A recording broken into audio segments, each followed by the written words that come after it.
Assalamualaikum warahmatullahi wabarakatuh. Perkenalkan, nama saya Nur Maharaini Setiadi, jurusan Manajemen Dakwah, Fakultas Usuluddin dan Dakwah.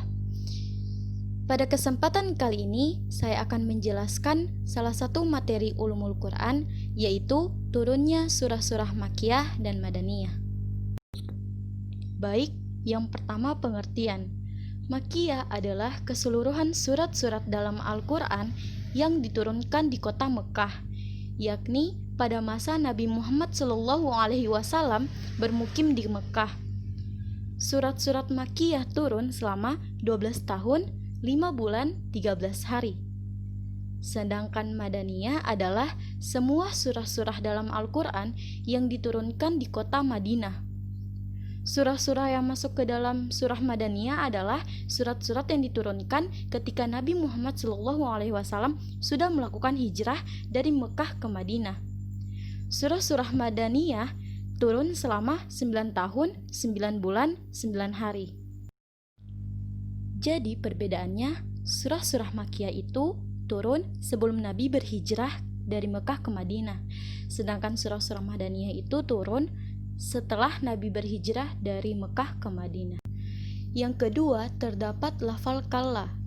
Yang ketiga, di dalam surah-surah Makkiyah terdapat seruan dengan kalimat ya ayuhan nasu, yang artinya wahai manusia. Yang keempat, menceritakan kisah nabi-nabi dan umat-umat terdahulu, kecuali surah Al-Baqarah. Yang kelima, menceritakan kisah Nabi Adam dan iblis, kecuali dalam surah Al-Baqarah. Sekali lagi. Lalu, ciri-ciri umum surah Makkiyah. Yang pertama, ayat-ayatnya pendek dan surah-surahnya pendek-pendek. Yang kedua, lafal kuat dan keras. Yang ketiga, mengandung seruan pokok-pokok iman kepada Allah, hari kiamat, dan menggambarkan keadaan syurga dan neraka.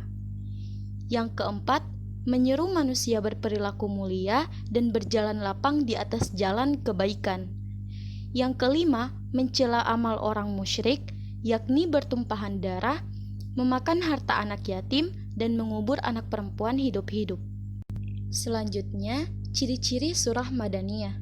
Ciri-ciri khusus surah Madaniyah yang pertama, menjelaskan tentang hukuman-hukuman tindak pidana, faraid, hak-hak perdata, peraturan yang bersangkut paut dengan bidang keperdataan, kemasyarakatan, dan kenegaraan. Yang kedua, menceritakan tentang orang-orang munafik, terkecuali Quran Surah Al-Ankabut yang diturunkan di Mekah. Yang ketiga, kebanyakan firman Allah dalam surah-surah Madaniyah dimulai dengan lafal ya ayyuhalladzina amanu, yang artinya wahai orang-orang yang beriman. Nah, berikut ciri-ciri umum surah Madaniyah. Yang pertama, surah-surahnya panjang-panjang, sebagian ayat-ayatnya panjang-panjang, serta jelas menerangkan hukum dengan memakai uslub yang terang.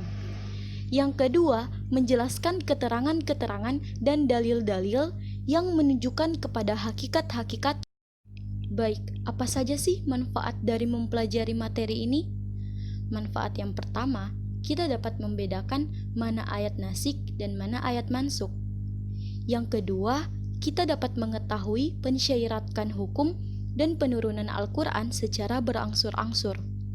Yang ketiga, mempermudah kita dalam menafsirkan Al-Quran dan memahami pengertiannya.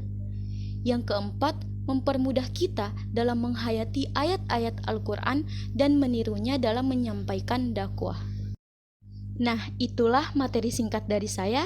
Sekian, terima kasih. Wassalamualaikum warahmatullahi wabarakatuh.